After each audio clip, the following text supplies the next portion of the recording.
In the future, the Earth has been contaminated, forcing people to live a new existence. Every so often, they are the winners of a lottery and sent to the island, the last non-contaminated place on Earth. If it's even real, though. Hello, everyone. I'm Caleb Bouget. I'm Connor Eyzaguirre. And welcome to a new episode of Beyond the Bad.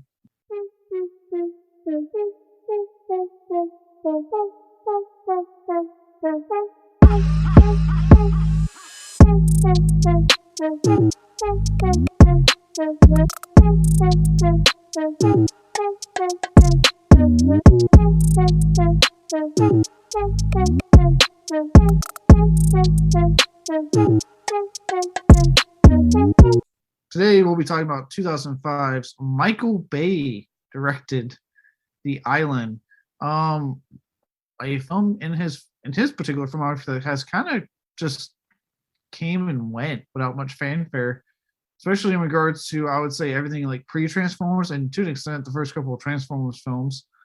It was a kind of, in Michael Bay terms, in that perspective, box office bomb for him. So I know if you look at it, you're like, that's not that bad. But for him, and you see what he usually makes, it was kind of a bomb. Received mixed reviews upon release, which actually isn't even that surprising with him. I don't really even hear the biggest Bay defenders talk about this film. Like it's a forgotten Bay film, which is so weird. But with that, before we kind of get into it, what are the scores there, bud? The Island. As you know, if you've been following this show for the past 13 episodes, you know that our selection process is mostly reliant on Rotten Tomatoes, just because it's a fairly reliable source of, movie reviews and judging a good or bad film. So we use that and then kind of build off of it. The Island sitting at a 39% Rotten Tomatoes score, but a 63% audience score. So it's not universally hated. Consensus reads, a clone of THX 1138, Coma, and Logan's Run, The Island is another loud and bombastic Michael Bay movie where explosions and chases matter more than characters, dialogue, or plot. And I don't know if I necessarily agree with that. I've shit on Michael Bay quite a lot. If not on the recordings, then in public. I don't care for the man. But I thought this was a pretty good movie. I'm not going to lie. There's the occasional gem we stumble upon on this show. It does not happen often, but it happened to me this time. I wasn't bored. I enjoyed it. Fire when ready. Well, I'll say I thought it was okay. Like it's not like Michael Bay, and this would kind of lead into what the question I kind of had for you, which is kind of like talk, overall thoughts on Michael Bay's filmography, him as a fucking director. So I'll kind of get into I'll start and how I feel on that. I think he, it says a lot that he couldn't tell you why he directs films when the teleprompter broke. It says a lot about him. But at the same time, like the guy knows for a while. I'd argue that he's gone not as good with it in more recent films. But he knew how to make just like fun, over the top, just bombastic films that, I mean, yes, I know some people argue there are some problematic elements in regards to his depiction of women and anyone that isn't white in some movies, which, I'm not, it's noticeable at times. But with that said, he knows how to make like fun, just explosion heavy films. And there's a lot of his stuff, especially early stuff. And like I said, I defend the first three Transformers films that I do enjoy. Personally, I have gone back to on numerous occasions and watched. As far as this one, like I said, I was kind of in the middle. I didn't hate it, didn't dislike it like I have some of his more recent efforts, but I also didn't hate it. There was still quite a bit that I remember thinking, okay, that was a lot of fun. I enjoyed that part. There was a whole extended chase sequence in like LA that I thought was like actually kind of fun. Michael Bay is a problematic filmmaker. He is very bad at depicting non-white cultures and always takes very weird jabs at women in his films. I don't really know where that comes from, but clearly somebody didn't date him in high school. It's weird. It's evident here, and like lines said towards Scarlett Johansson. I'm like, that. Why are we saying this? Jesus.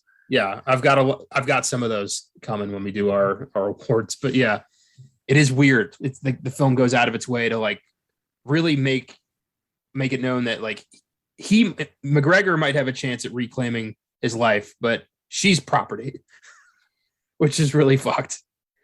But in terms of his, overall filmography, I've always thought he's kind of a goofy hack.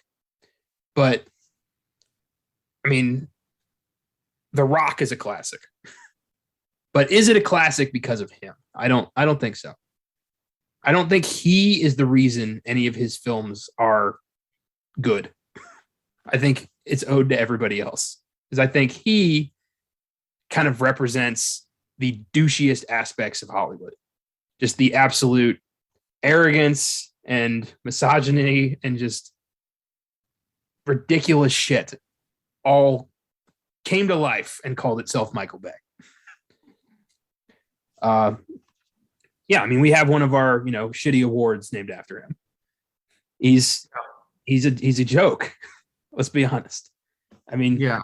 His new one coming out, Ambulance, looks decent, but also he's saying that it's a shit movie, which is kind of funny.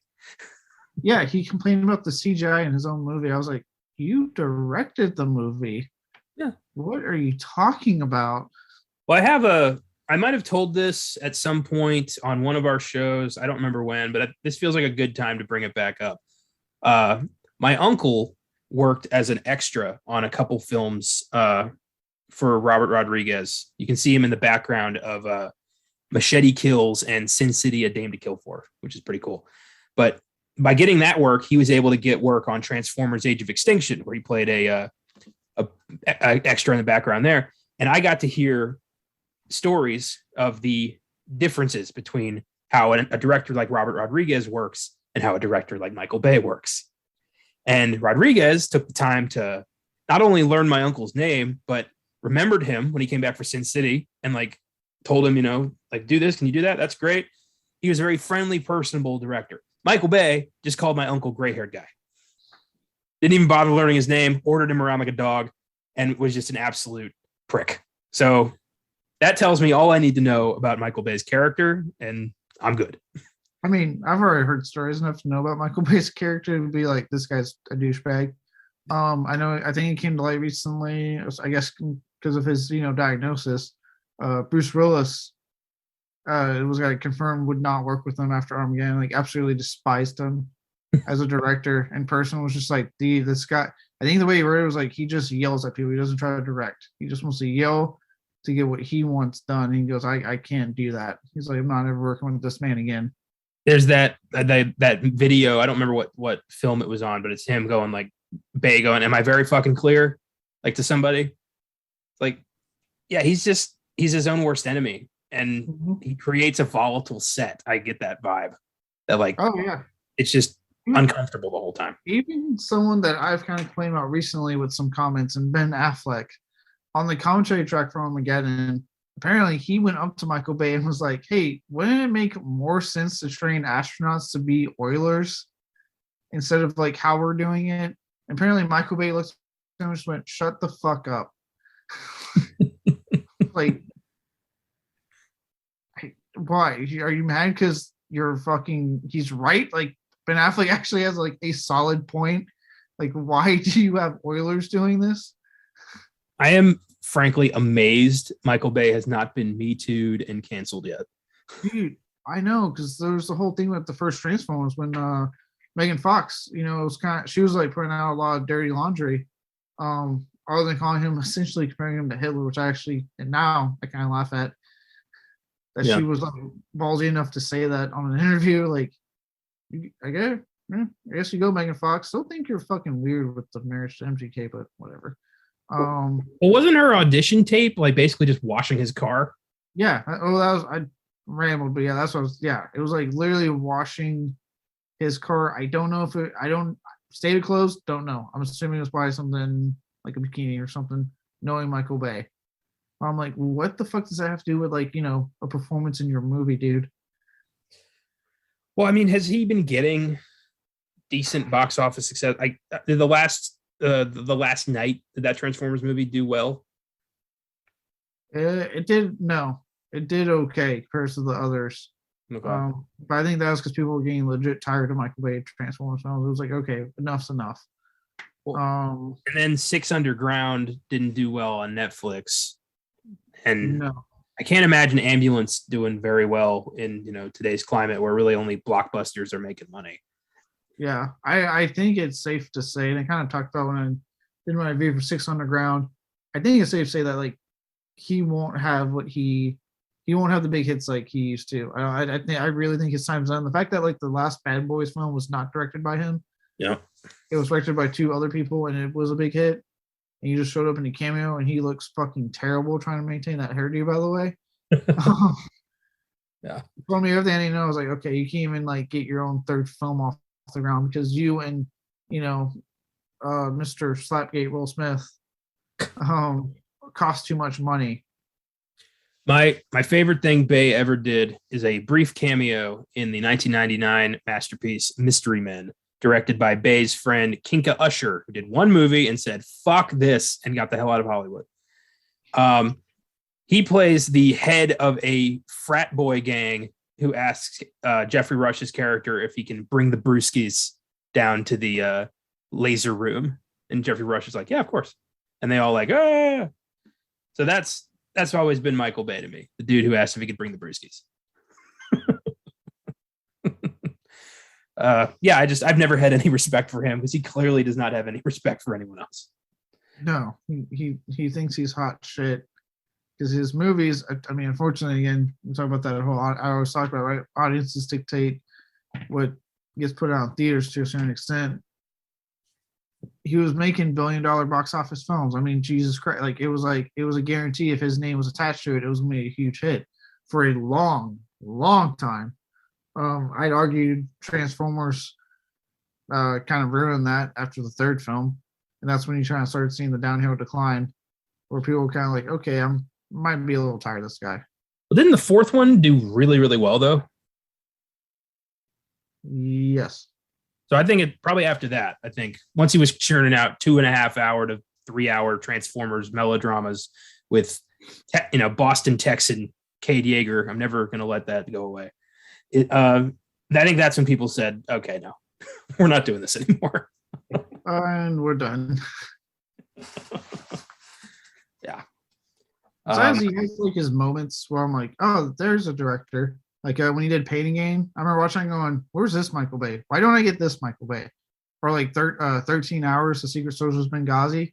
I'm like, where the fuck is this Michael Bay? Like, this is actually pretty good movies. It's gripping, blah, blah, blah. And yet, instead, I just get someone that thinks racist character robots are funny.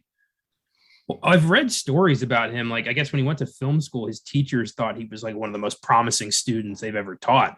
Like, he exhibited an eye that was like very unique, that they knew he was going to go places. And they all think that he's like, this is all a persona. Like, the real Michael Bay is a genius playing an idiot. I'm like, I don't know. Like, I don't know if there's anything to back that up. I think that's just teachers like hoping that their star student didn't, sell his soul to Hollywood. Right. But he did. Or he just kept showing them really good explosions.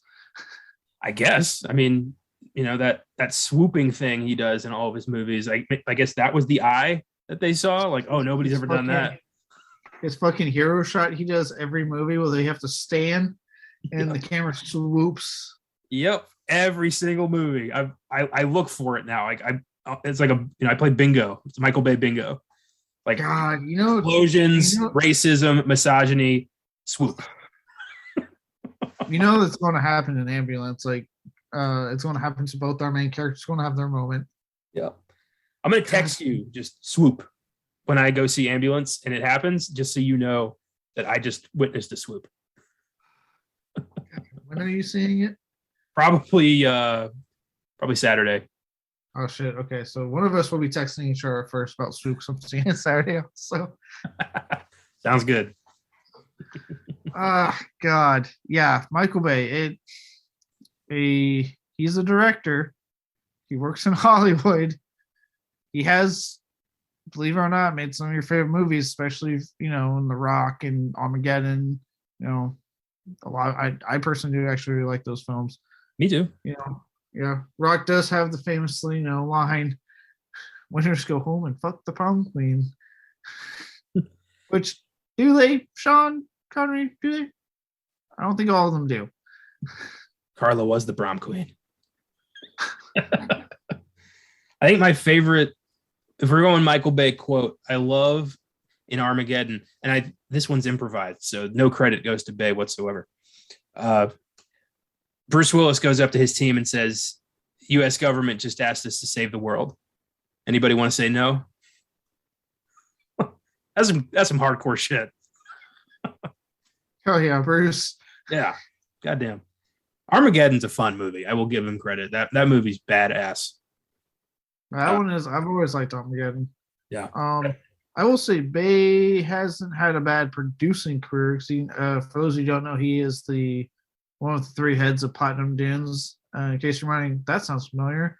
They were in charge of a lot of fucking 2000s horror remakes. Oh yeah. Texas Chainsaw Massacre, Friday 13th. I mean, they did a lot. I'm a big fan of Friday 13th actually, and Texas Chainsaw Massacre actually. Both those are fun movies. Less said about Nightmare better. And they have actually. He is the producer on the Quiet Place films because they are Platinum Dune Productions. Yeah, but I mean, that's just finance. I mean, I don't think a lot of creativity goes into that. I think that's just I'm so glad it's just finance because I would not want that man doing wrong things to good old Emily Blunt. Wasn't he the guy who was going to make the Ninja Turtles aliens? Yes. Yeah. So I don't think he's a very creative guy. No, it's not explosions. He doesn't know what to do. I remember that. Ricky Bobby with his hands. He just doesn't. You remember that South Park episode where they were like interviewing directors to get their creative ideas on like a terrorist mission, and Shyamalan kept like talking about the twists, and Michael Bay just kept doing explosions, and they're like, "Those are just special effects. Those aren't ideas." He's like, "I don't understand the difference," and they're like, "I know you don't. Get him out of here." Like when they had Mel Gibson, and he starts going on a rant. They're like, "By God, he's crazy, but he's a genius." Say what you want about Mel Gibson, that son of a bitch, no story structure. He's tweaking his nipples. That's so great. You know what's sad? South Park's not wrong because, the guy knows how to direct a fucking film. I don't understand it.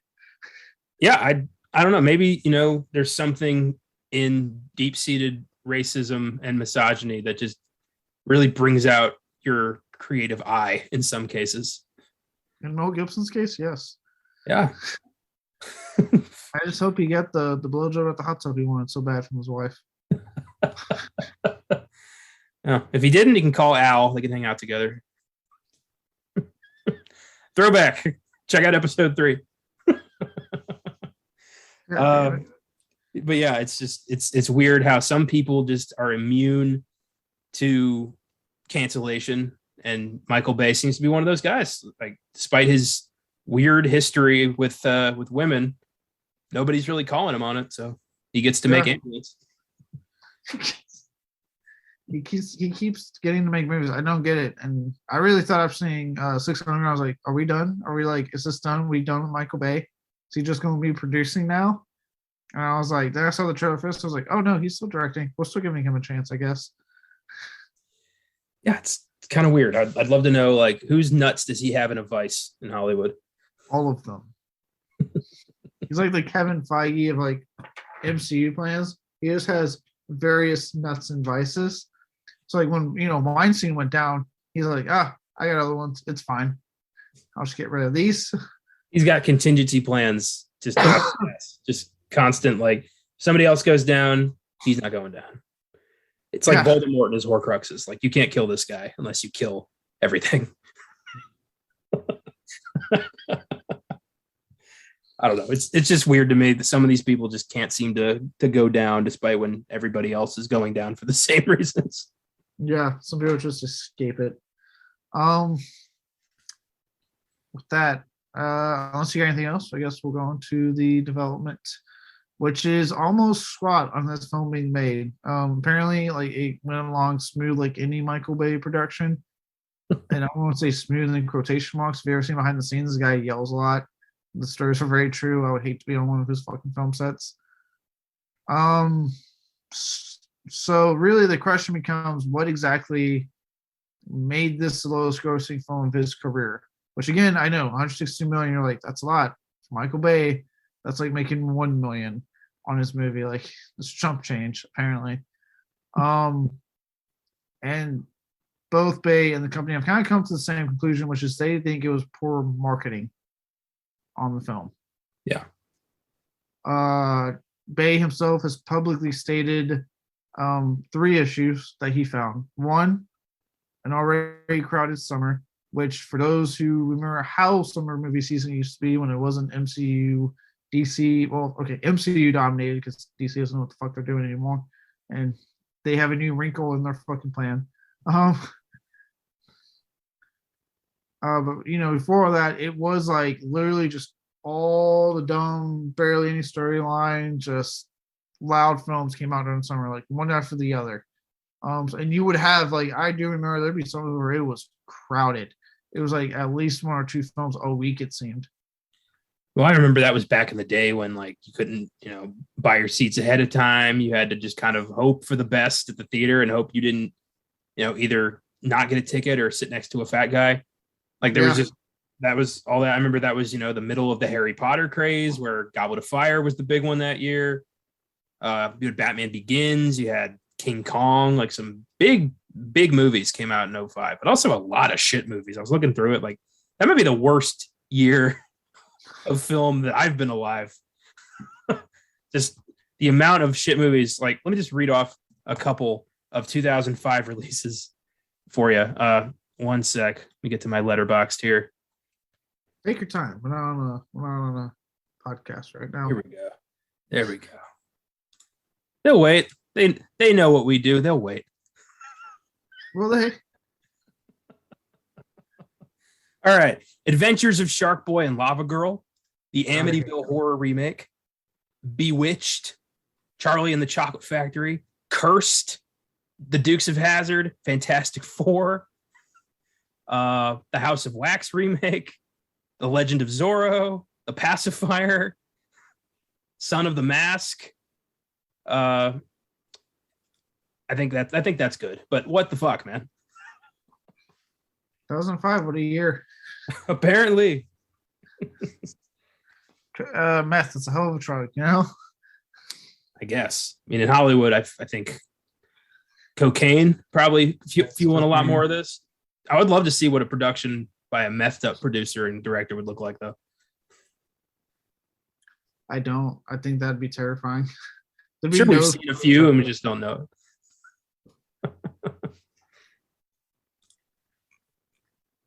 Yeah, well, yeah, that's the first thing he blamed. Which, okay, I get. Like I said, as you named there, that's a lot of films. Like I said, this was really I would say before people became very, very reliant on Rotten Tomatoes and stuff. This is before you got your seats online in advance. So like, you were, theoretically, like people were they were fighting for audience attention a lot more, I would say, than they are now, where people rely on Rotten Tomatoes a lot more. There's advanced seating, there's assigned seating, so you get your tickets in advance. MCU films dominate. I mean, we were just talking about before we recorded, getting our fucking Doctor Strange tickets when they went on sale yesterday, because I know that shit's going to get sold out if I wait too long. Well, also back then, like, you didn't, like, the only way you knew if a movie was going to be bad is if you either saw it or if Roger Ebert told you it was bad. So you kind of just had to roll the dice.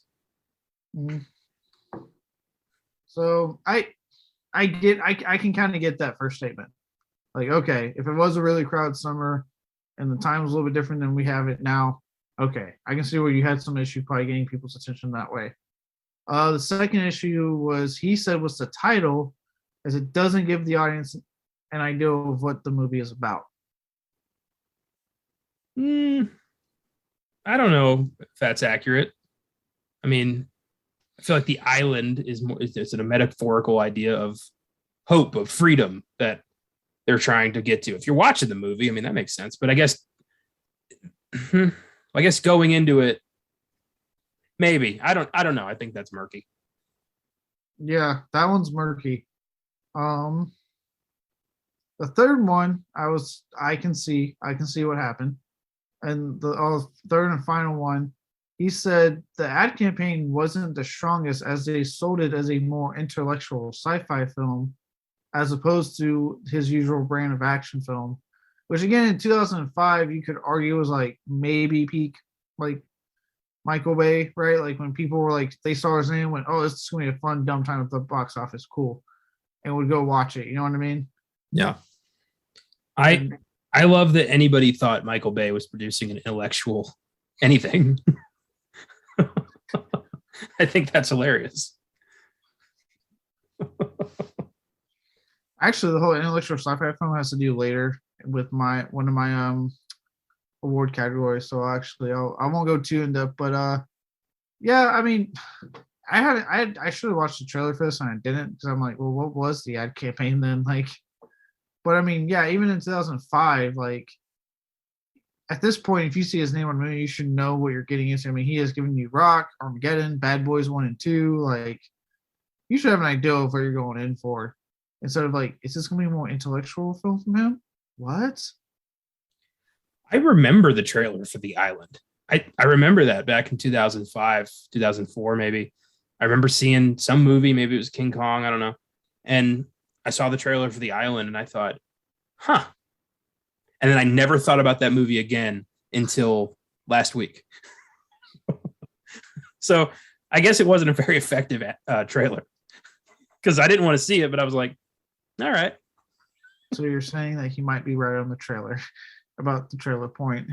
Maybe. I mean, I think, you know, I've been a film buff my whole life. I was paying attention in 2005 and this just slipped right past me. All right. I never remember the trailers all that much for this film. This part was kind of funny. So get this, check this out. So he took all those three things. I guess he made it his mission to do a survey by himself. So apparently Michael Bay polled over 500 people, maybe a week or two after the film got released. And out of those 500, 450 of those he surveyed had zero idea the movie was even playing in theaters. Was this like a roadside poll or like an online poll? Like, what did he do? I don't know. There was no details. He did a poll himself. I imagine him just walking up like the Walk of Fame and just attacking tourists with like, are you going to see my movie? I feel like more than half of the responses was "fuck you." Pretty much. But you gotta remember, he approached the women differently because, as we know, Michael Bay views women much differently than he does men. Yeah, he asked the men, "Are you going to see my movie?" And he told the women, "You're going to see my movie." Yeah, I don't like him. But that's a weird. I love that he was so like, he's like, I'm not making a bomb. I will not make a bomb. Like, I gotta fix this. He's like, he went to such lengths to assure himself like this movie's gonna fail because of outside problems. It's not like I'm not the problem. He had to convince himself, I didn't make a shit movie. They fucked me. That's what I think is so impressive. At no point in this, like his 3 reasons or his survey, was it maybe I just made a bad film that no one wanted to see. It was they did this. It's a crowded summer. The title was stupid. The ad campaign was bad. You know what? I'll poll people. I'll fucking poll people. Prove my point even more. Oh, look at this. Out of the 500 I did, only 50 near the film was out. Would you look at that? Did he produce this as well? I was not paying attention if he produced it or not. Here, let me find out real quick. Yeah, he did, which means he could have changed this title at any moment. So that's on him. That's funny. God damn it, Michael Bay. Just really, really crushing over there. So goes out of his way to try to prove that it wasn't his fault when he was a producer and could totally change a bunch of stuff. That reminds me of that meme with Eric Andre shooting Hannibal Buress and being like, "Why did that other person do that?"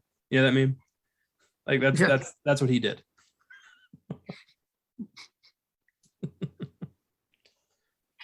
He fired anyone that told him he was the director in charge. So, Mr. Bay, you're in charge. To just get out of my office. I'm just picturing him like looking in the mirror and being like, producer Michael Bay telling director Michael Bay that he's fired. Naked. You're making a shit film, Bay. You got to work harder. God damn it. Your ass is out of here. If you don't, just screaming at himself in the mirror. He's naked the whole time for some reason. Rock hard. Yeah, I can picture that. That's funny as hell.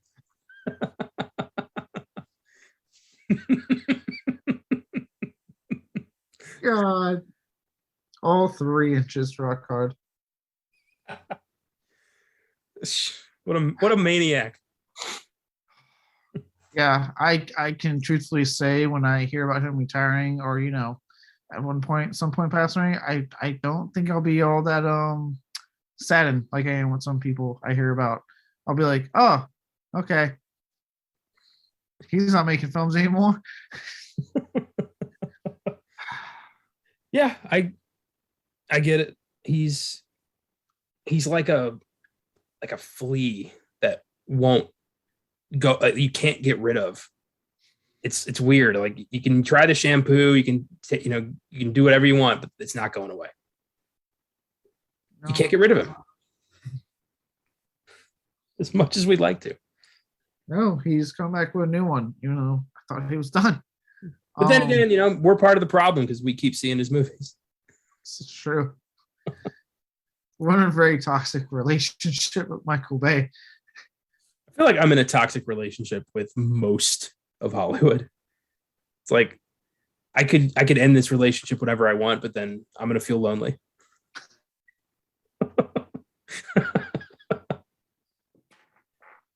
God damn it. In regards to this film,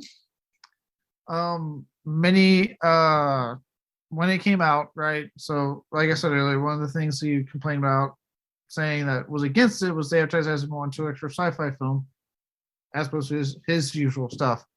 Well, when it came out, as you just said, most critics were like, it's just in their words, loud and bombastic Bay film, as opposed to maybe taking advantage of its concept and being a slightly smarter sci-fi film.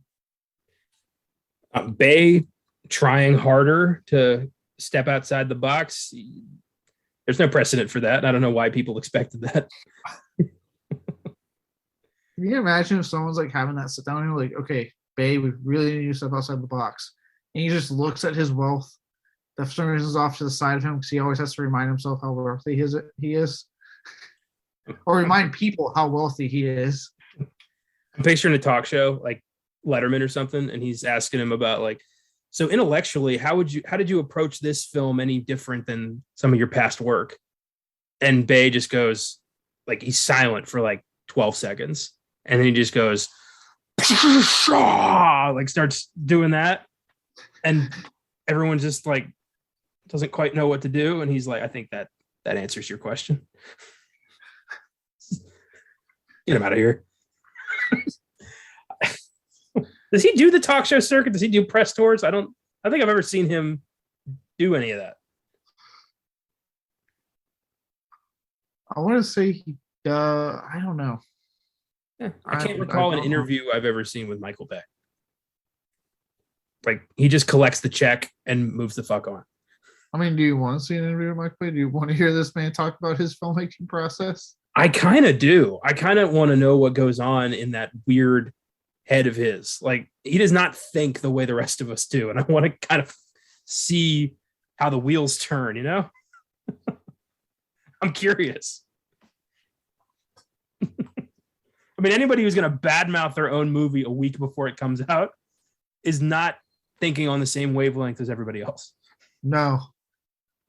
God, again, like I said that one time with publicists, God, like his publicist was probably like his 10th or 20th one in his entire career because I doubt he can keep anyone working for him for a long time. Oh dear God! You As get far this as, guy's coffee wrong one time, he's gonna beat the shit out of you. yeah, oh dear God. Uh, I'm sure as soon as he said that comment, his post was thinking, what the fuck? Like, why would you say that a week before it comes out?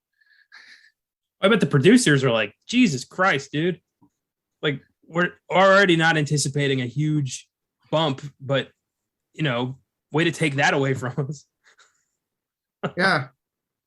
Thanks, Bay. It's not like Sonic 2's coming out that weekend. We could have used the fucking endorsement, buddy. And a wider release for Everything Everywhere All at Once, which is getting way more traction than I think a lot of people expected. Yeah, is it?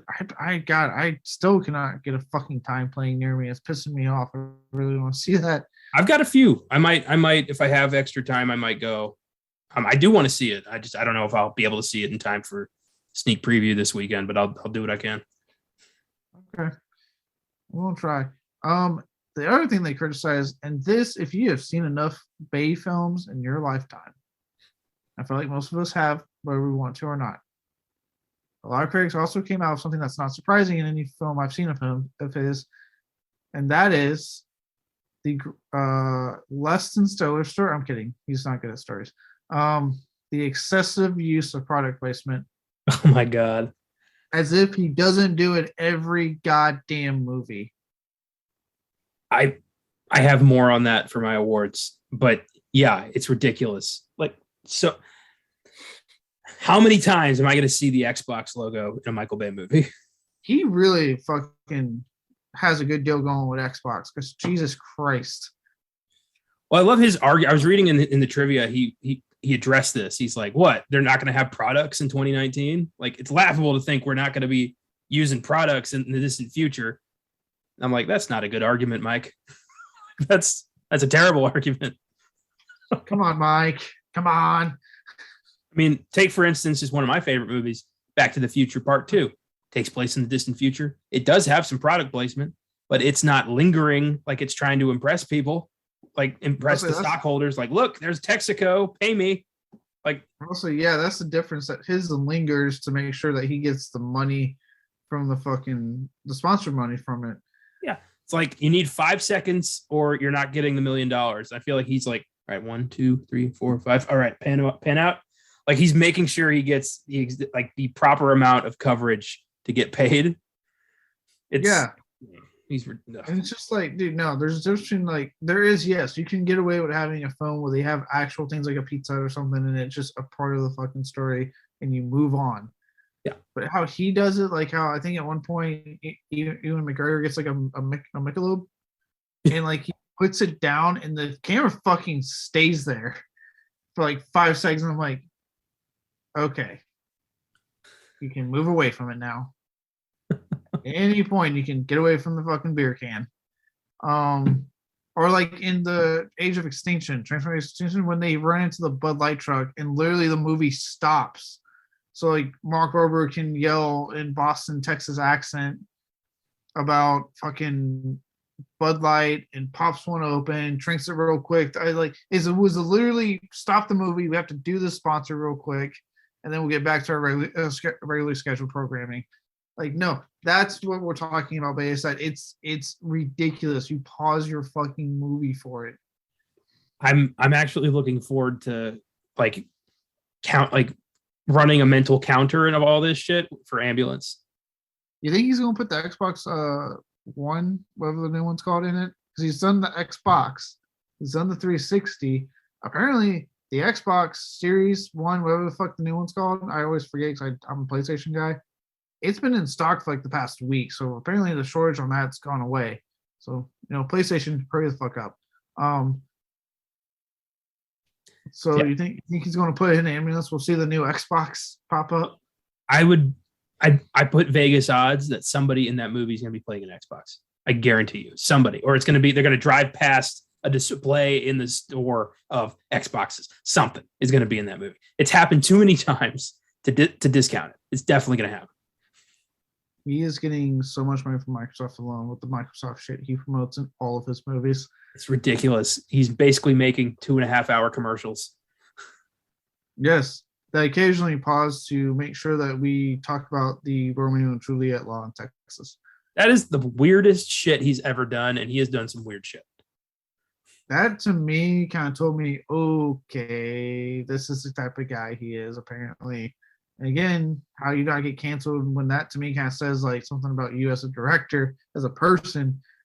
The not people are gonna be like, no, we don't need that. That is a ridiculous subplot. Like, get rid of that. I mean, literally just make the daughter 18. Nothing changes. In your robot movie, to have a scene that explicitly states like, oh, he can fuck a minor. It's totally cool. To go out of your way for that, like it raises way too many weird questions. Yeah. So weird. I don't know why it was needed. I don't know. I haven't seen The Last Night. Is there anything in that that's like similar where it's like it's okay, that guy can fuck a dog. He's got documentation. I don't, not necessarily with age, right? I do remember he was playing with the old thing of like, people bugging the super fucking attractive main lead chick that she needs to get married and find herself a man. They were playing that up heavily. Jesus Christ. It's weird. It's like a Klan member from like the 1890s somehow like fell asleep in a cave and woke up in 1992. And is still making movies. Yeah, that's crazy. Yeah, I'm sure there'll be plenty of it in fucking Ambulance somehow. Beyond that, with the film though, the only other thing I really got is that there was some legal issues. Main one being from the creators of the 1979 film Parts, The Clonus Horror. Very weird title, but whatever. They ultimately filed a copyright infringement suit. DreamWorks actually attempted to have it dismissed before it went to court, but a federal judge was like, nah, this is a pretty good enough case, and had went ahead and scheduled it to go trial in February 2007. But somehow, it being Hollywood, they would ultimately settle out of court in late 2006 for an undisclosed 7-figure sum. Yeah, this shit rarely makes it to court. They mostly settle out of court to avoid a scandal, and the people who sue are just happy to get money most of the time. Yeah, most of the time. Then you have ones like the Friday 13th fiasco. Yeah. The Clonus Horror, Parts, the Clonus Horror, which is, I think it's since the Parts has been dropped for the most part. Most people just call it the Clonus Horror now. I watched Mystery Science Theater did an episode on that, and it's a terrible fucking movie. But it is the exact same plot as The Island. So yeah, they had a case. I wouldn't be surprised if honestly he just watched that and went, I'm going to make a movie like this. I have something in my what's in the box is that exact sentiment. God damn it. Michael Bay, you hack. Unless you got anything else, I really don't have a lot on the production on this particular film. Somehow Michael Bay never has like the scandalous productions. I don't know fucking how. I think he buries a lot of bodies, metaphorically. Probably. I think he kind of like Will Smith, who has a really good PR team that hides a lot of shit. Well, if that's the case then, and you got nothing else, we'll go ahead and move on to our awards. First up, worst scene, or as we like to call it, based off Connor's favorite director of all time, Zack Snyder. I feel like he just, like my blood pressure just spiked, and I'm going to turn into the Hulk. Look, I know how much you love his take on DC films. I'm especially happy that they're now Oscar-winning films. No, they're not. And I know you deep down want to see him come back and restore the Snyderverse. Oh, I'm going to tag you back for all this shit. My worst scene in the movie is the inexplicable rocket bike sequence. All of a sudden, they get on this like rocket bike and just know, like, Ewan McGregor knows how to drive it. and they just start flying across LA and then fall off a building and survive. It is so weird and unnecessary and just very Michael Bay. Just sure, a moment of like rocket bike. And then he woke up and scribbled some shit and was like, we're going to do a rocket bike now. It's like a child just comes in with new idea on a fucking napkin. Like, this is what we're doing. It's scribbled on like a bib that like you would wear, like a child would wear when they're eating like mac and cheese when they're 5, but Michael Bay had one. He's like, rocket bikes. I would love that. And then like Ewan McGregor's like, yeah, but what's the motivation for this scene, Mike? And he just turns to me and goes, shut the fuck up. It's written in crayon. Do what I say. I'm the director, you fucking monkey. It's probably something, he probably said something like that to him. My God. I feel like very few people have worked with him more than once. Like Will Smith and Martin Lawrence, obviously. Shia LaBeouf and Megan Fox. And Megan Fox, I mean, she gets to the point where she didn't even come back for the 3rd movie. Like, she fucking finally let it out that she hated him. Mark Wahlberg. But not a lot of people go back to that. And even then, when they do come back, they usually don't come back for long. It's like maybe one movie. Yeah, it's like the memory, the memories wear off, and you're like, I could probably work with him again. And then you do it again, you're like, fuck that guy forever. Yeah. Not all right. I made a mistake once, I'm not doing it again. Yeah, that makes sense to me. It's like when you realize why you don't go back to your ex. Yeah. Like, what was the sex even that good? Probably not. Probably not. You guys were broken up for a reason. Don't go back. And that is my relationship advice for this episode. For me, I actually had like a shit ton of things ran down due to what I feel like is so many fucking scenes that never get fully explained or we ever go back to throughout this goddamn movie. But ultimately, I picked actually the very opening scene, the opening flashback, specifically the part where the mutants come out of fucking nowhere and take him into the water. And we never talk about that again at any point in the movie. Like, why is that the dream they use? Why are there mutants involved if we're clearly not in that kind of future? Like, what the fuck is going on? Why? I forgot about that. Yeah. It is weird. Why is it hinted that it's like Scarlett Johansson and Ewan McGregor if in real life they never knew each other? Like, nothing about that opening scene and what it implies absolutely makes any sense to the rest of the film that plays out. It's a good point. I had forgotten about that. I guess it was supposed to be just like a fever dream of Ewan McGregor's memories of being in the weird like plastic bag. It's also never explained how the fuck he's able to grow fully conscious humans. This is true. John Bean's just like, I am God now, and everyone's like, okay. It's weird. Makes sense. Yeah. I do want to point out this film has a stellar cast. I was not expecting that. Yeah. They just keep popping up to him like, oh, this person there? Okay. I wanted more Michael Clark Duncan. Like the only black dude who gets grown. Everyone else is a white person. And of course he's the one who dies. God damn it, Michael Bay. God. Ridiculous. Yeah. Good shout. It's not a good start for the film. No. It literally, we never go back to it at any point in a meaningful way in the story. Next up, worst line, the Ed Wood. I have two. The first one's just one of the most blatantly misogynist lines I've ever heard in a movie, like post 1950. I was like, this made it to the final draft and into the movie, and nobody said anything. It's from Steve Buscemi's character McCord, and as he's giving them cash and his credit card, he says to them, there's one universal truth, and that is you never give a woman your credit card. and he snatches it from Scarlett Johansson and gives it to Ewan McGregor. Like, what the fuck, Mike? That is funny? What?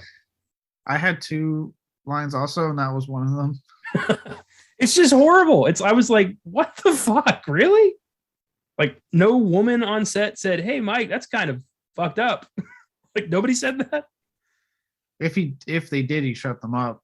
As we learned, he's quick to tell you to shut the fuck up. It's his movie. That's true. Yeah, I had this. Things don't work out. Yeah. No, this line, I like literally as soon as I heard it, I was like, I'm writing this down because it's 2005. Why are we still getting lines like this? Like, because I don't know, as I've got, and look, I mean, I'm from Texas. I've heard a lot of this stuff growing up from other male figures in my life. As I got older, I realized if you're saying this stuff still, you are very bigoted. Like, Jesus Christ. Yeah. You live in a little weird bubble and you don't like to see women succeed. Yeah. Like, I know plenty of men, okay, that have terrible issues with credit cards just as women do. It's not a sex thing. It's a fucking human thing. Like, some people are good with their credit cards. Some people suck. It's such a weird way to aim your misogyny. Like, we're going credit card. Okay, I've expected a scene where like she tries to get behind the wheel of a car and somebody's like, oh, no, we don't. Like, men drive the car or some stupid shit like that. I mean, they are constantly like calling her property and getting like her. She does not have a decent arc like Ewan McGregor does.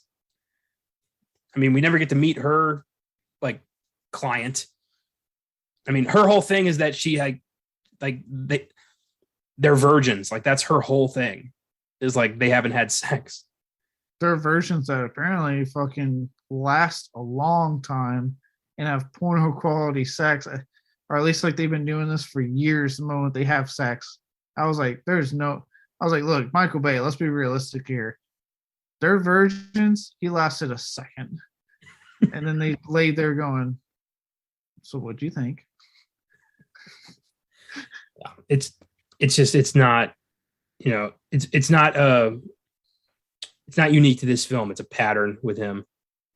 And it's just weird that he's still, I think he's still doing, I'm going to, I'll see you with Ambulance, but I have a feeling he's still doing it.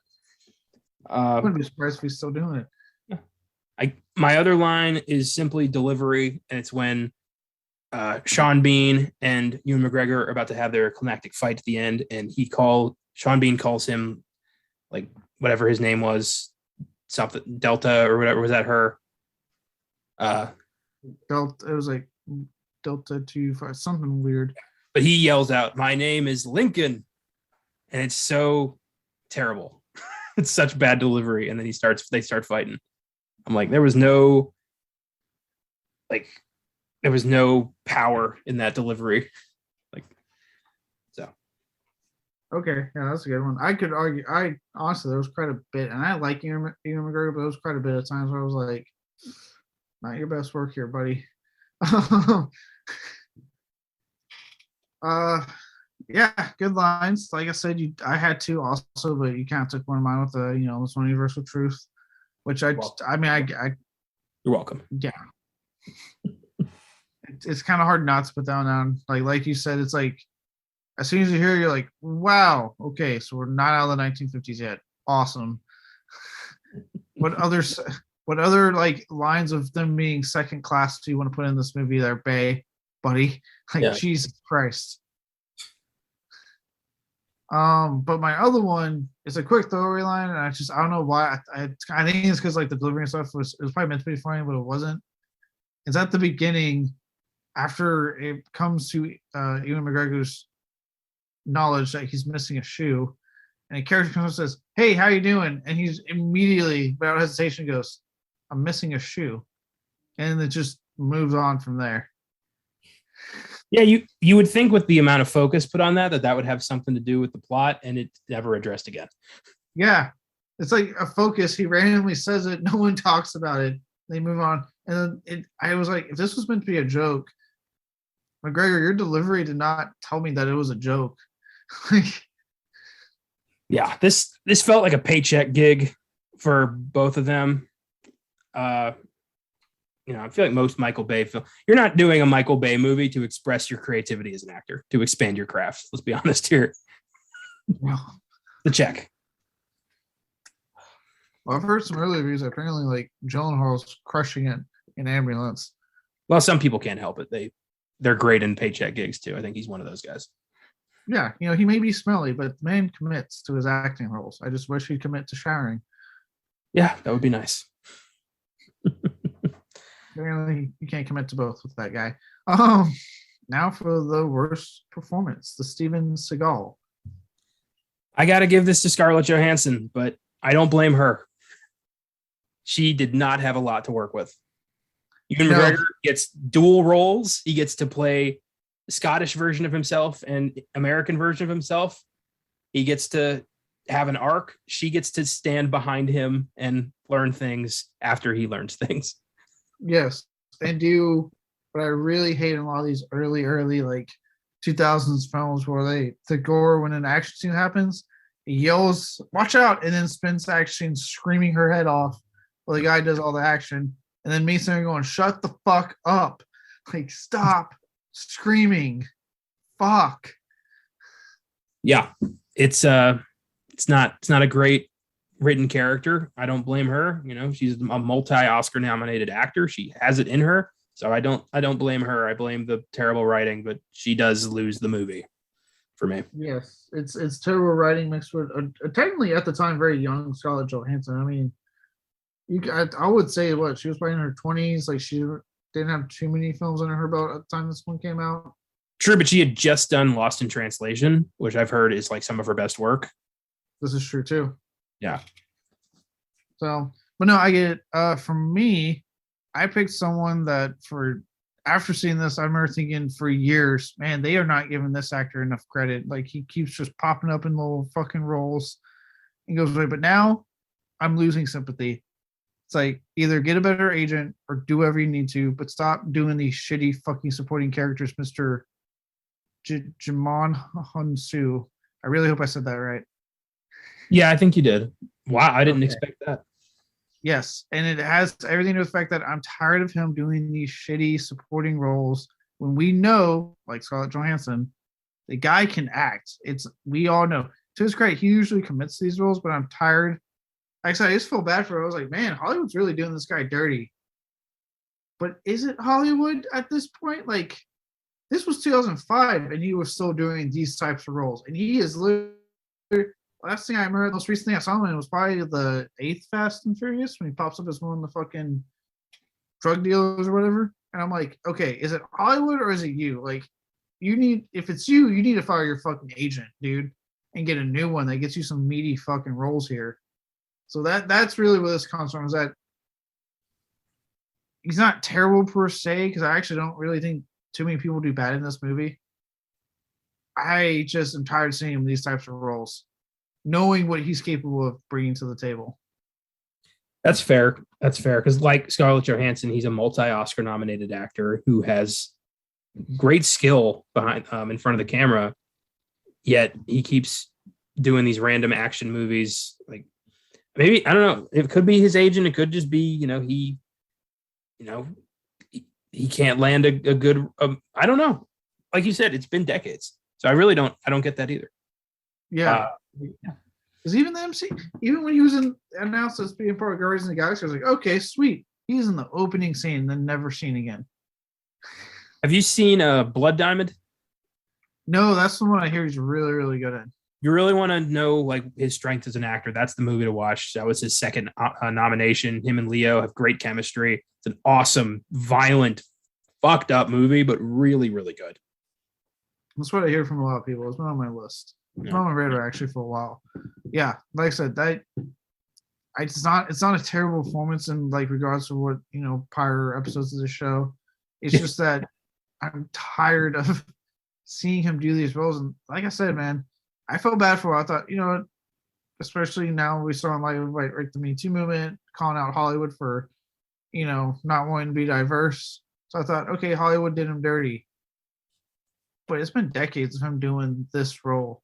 It's kind of like Liam Neeson. It's like all right, it's not Hollywood doing you dirty and doing these action films only. You're choosing this at this point. Like, get the fuck out of your rut and just pick something, man. I don't think Liam's in a rut. I think he's just collecting checks. But Hansu has really yet to get his time to shine. Like Gladiator comes to mind. He was great in that. Oh, he was wonderful in Gladiator. So like he does have it. I think just I don't know. Maybe he's maybe he said some shit to Michael Bay. I mean, that could have happened. Maybe he said like, dude, calm down or something. I don't know. Maybe. I just hope this doesn't age bad and like Mr. Mel Gibson or Bruce Willis, he comes out saying, "This is why I have been doing this," and we're just like, shit. Well, we're not bad mouthing him as an actor. We're kind of just bad mouthing his choices. Yes. Because even in those movies, he's good. He's capable of so much more, and I'd love to see him as a leading man once or twice. Yeah, I love this. Yeah, I take supporting if he's actually in the whole goddamn movie and a significant portion of it for once, instead of just here's a scene here and there, and then that's it. Looking at his recent filmography, The King's Man, pretty minimal role. A Quiet Place 2, he's briefly at the end of the movie. Shazam, he's just the wizard at the beginning. Like weird. Yeah, he's been like demoted to like the background for just a little bit. It's weird. I wonder what happened. Yeah, and like I said, he's good. Like he does commit in those roles. I'll give him credit. Yeah. God damn it! Give me something more. I know it's like it's like we're teaching a gifted like student class, and we're like, we know you can do it. Like, we know you've got it in you. So show us what you're capable of. Just give it to us. Well, good, interesting pick. But yeah, definitely makes sense. Yeah. And also there's the whole fact that the twist towards the end kind of to me came out of nowhere, so there's no lead up to him having doubts like at all. Like at no point in the film before that whole twist were they like planting seeds to be like, well, he's not really down with this. Like whole time he is all in on getting these clones. And then all of a sudden, out of fucking left field, he's like, no, I have a mark from my times in a war-torn city on my hand. And I saw her mark, so I'm going to help them. I was like, where the fuck did this come from? Like you're just now realizing that the clones grown in secret are not in control of their own actions. Like you're just now realizing that this might not be on the up and up. Yeah. Suddenly you're not cool with this. That's not great, right? Well, you have, and they have like suitcases that say these, as in you're fully aware you're doing shady operations to keep a shady business contained, and somehow you're like, you guys are on the up and up? Yeah, like how does Sean Bean initially address this when he hires the guy? He tells him like, we've got missing property or something like that. Like he straight up doesn't say like anything about them being people. And Hansu's like, gotcha. I'll have him back in 2 days. Okay. Yeah, he's quick with it. It's like, all right. Yeah. It was weird. It was cool. Like it was nice to see him be like, I'm on your side now after really trying very hard to kill both of you for quite some time. Rest of it. In one point, thinking he killed one of them. That's right. Yeah, he thought he killed Ewan McGregor too, and was totally okay with that. But like, but I guess he won't hurt a fake woman, or a real woman, or however you look at it. Because it's Scarlett Johansson. Yep, that'll do it. That'll do it. All right, next up, the Michael Bay Award, which is fitting. Michael Bay film. Worst filmmaking decision. What do you got? Well, short of just hiring Michael Bay, I guess the worst decision I've got for this film is the sexually charged Xbox fight scene. They're about like when they're on or they're in the bunker and they're playing like Ewan McGregor and Scarlett Johansson are like boxing. Oh. And they're like fake boxing, and there's a big ass Xbox logo. Apparently, Xbox built their super secret underground clone prison video game. Yes. And it was just so weird and unnecessary, and just that product placement shit Bay always does. There's no need for that. It has nothing to do with the movie. It's ridiculous. Yeah, I actually almost had this scene written down, then I wrote something else. So I was like, this feels really out of place because we never go back to this. It's not like they fight ever, anybody. Yeah, it literally like I'm thinking, okay, so we're setting up when they're going to fight later. And apparently I gave him too much credit because they just run a lot. So yeah. So that was my worst decision. It ties into just Michael Bay and his product placement boner that he can't get rid of. Ever. For me, and this really shouldn't, I don't know why I'm acting like I'm shocked, but completely disregard telling a gripping and poignant story on aging and our obsession with death, which it kind of like it like mentions it every so often. I'm like, see, there's a compelling sci-fi action film there. Yeah. In favor of his usual over-edited action and very questionable depictions of women. Yeah, fair enough. I mean, just watch Logan's Run in the 70s. There's your compelling sci-fi film. But yeah, I think there are moments like when Ewan McGregor asked Steve Buscemi, what is God?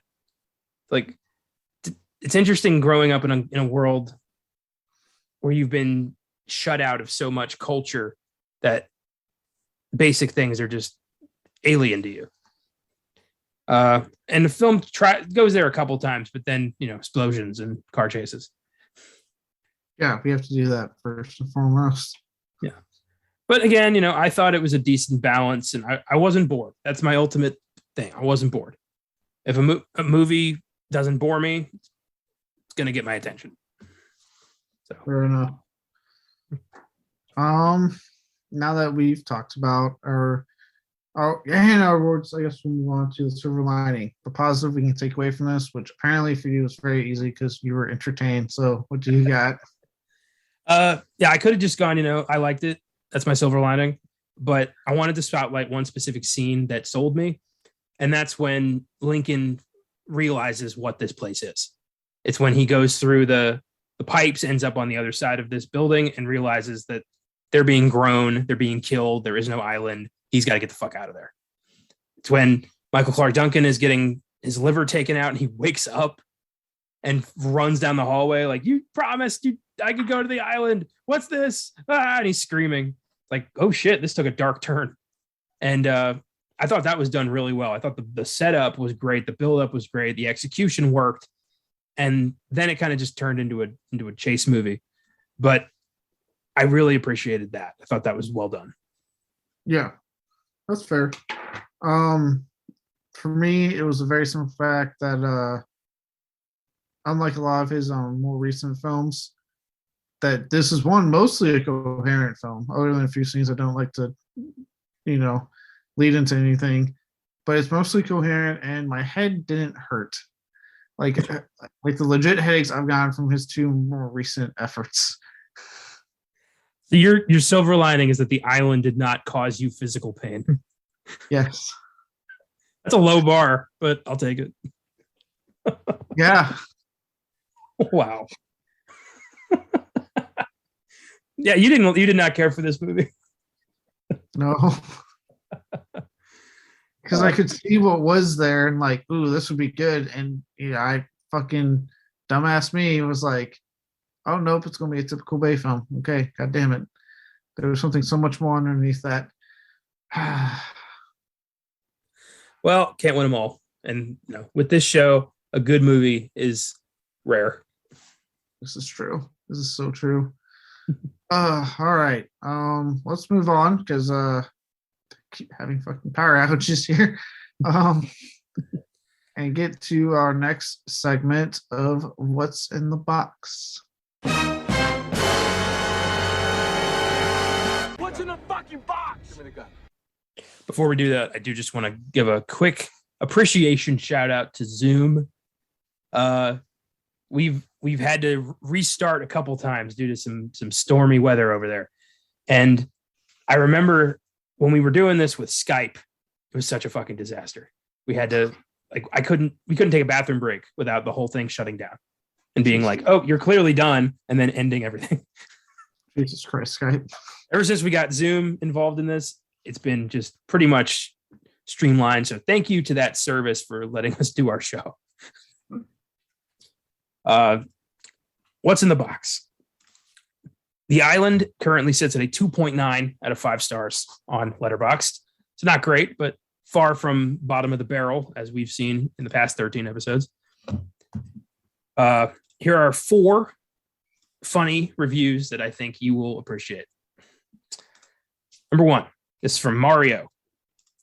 Really liked the concept. The cast was great as well. This could have been a really fucking good movie if it weren't directed by Michael Bay. 3 stars. This was great, but then he stepped in and shit on it. Great concept. Let me let Michael Bay touch it. Yeah.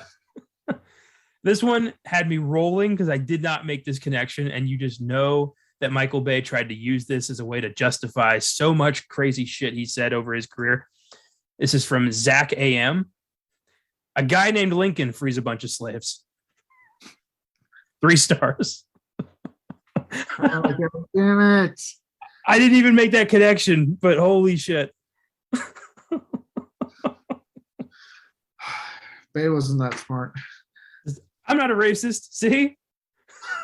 Lincoln, slaves. Oh, God. This is from Colin the Dude. That feeling when you're given the keys to the kingdom to remake Logan's Run and you just watched Minority Report but don't have the recipe for Spielberg's secret sauce. 2 stars. Yeah, I haven't seen Minority Report, but that makes sense to me. Okay. And this is from Champton41. I truly enjoyed about 15 minutes of this movie. The first 45 are like a live-action Wall-E mixed with a Nazi eugenics program. After Ewan and ScarJo escape, we see the 15 minutes of true potential this movie offers. This is thrown in the trash by Michael Bay jerking off to smash cuts for the next half hour. Followed by a scene where the story is moving forward. Psych, we're going on a car chase to end this piece of shit. 2.99, because that's what I paid to rent this shit box. 1.5 stars. Wow. Feel very strong about that. Yeah, I thought you'd appreciate that. That felt more your speed on this movie. Yes. I can't get past the Lincoln free and the slaves. I can't get past that. That's good. I didn't even think about that too. So I was like, God damn it. That's what's in the box, I guess. Yes, that is. That's what's in the box. All right. That's for what is on next week's episode. Let's knock out the social media fun stuff. You can follow us on Facebook, Twitter, and Instagram under Filmgazm Productions. You can shoot us a recommendation or email us anyway over at filmgazm@gmail.com. If you'd like to donate and support us in any way, you can find us on Anchor. And finally, feel free to get on our site, filmgazm.com, for reviews, trailers, articles, and all of our episodes. With that, next week we'll be discussing the 1991 black comedy horror film, Nothing But Trouble. A film I haven't really exactly heard the best things about, and it's actually our first recommendation pick for the show. So I'm doing it first recommendation. Very nice. It's always nice to engage with fans who also hate these movies and want to hear us tear them down. Yes. This one is a long time coming. I watched this film when I was like 13, 14 years old because I loved Chevy Chase and Dan Aykroyd and John Candy. And I'm like, why wouldn't this be amazing? And then I watched it and I'm like, this is fucking weird. And it never left my head because it disturbed me so much. So this is what happens when Dan Aykroyd gets total control over a project. Oh boy. Yeah. So it'll be interesting to dig into this crazy ass film. I'm a little anxious about watching it again. It gave me nightmares. Like, it's a fucking weird movie. Oh God, I've got to be mentally ready then.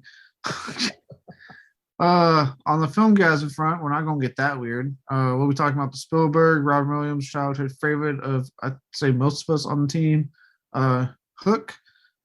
On Oscar Sunday, they'll be talking about that. God damn it. They'll be talking about the basketball documentary Hoop Dreams. I'm trying to beat the next possible. And finally, on Sneak Preview, we will be discussing the highly anticipated sequel to the video game adaptation hit Sonic the Hedgehog 2, which I'm hearing really good things so far. Also, coincidentally, we're discussing the newest Michael Bay film, Ambulance. Oh boy, let's hope. Until then, if you're having weird dreams or being told the Earth has been contaminated except for a single island, maybe make sure you're not a clone to be used to keep the rich living longer. See you next week on Beyond the Bad.